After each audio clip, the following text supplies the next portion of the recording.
Bonjour, je me présente, je m'appelle Nathalie Morin. L'injure a été codifiée.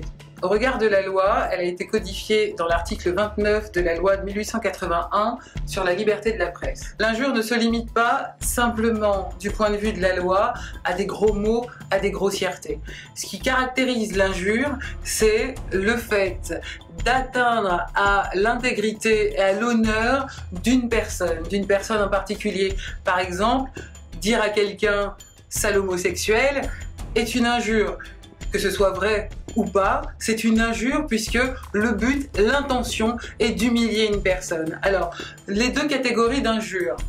Il y a ce qu'on appelle l'injure publique, c'est-à-dire que cette injure a été proférée de façon à ce qu'un grand nombre ait accès à cette humiliation. Ça peut être des paroles, ça peut être des écrits, ça peut être une image, ça peut être un blog, avec un accès au grand nombre. Et il y a une autre catégorie qui est également punissable par la loi, qui est l'injure privée. L'injure privée voit sa réparation auprès du tribunal de police. L'injure publique se voit réparation auprès d'un tribunal correctionnel. L'injure publique est beaucoup plus sévèrement sanctionnée.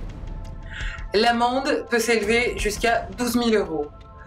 Si cette injure publique revêt un caractère raciste, homophobe, ou se fait en raison du sexe de la personne visée, de son orientation sexuelle ou de son handicap, la sanction sera alourdie.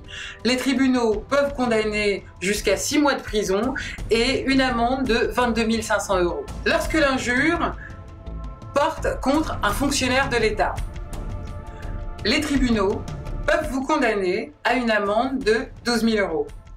Ainsi, il y aura lieu de faire très attention lorsqu'on croisera une pervenche et qu'on est énervé et qu'on est mal garé, que cette pervenche nous mette une amende. Il y aura lieu d'économiser 12 500 € ou de garder sa langue dans sa poche. Parce que la loi, ça n'est pas un jet de dés.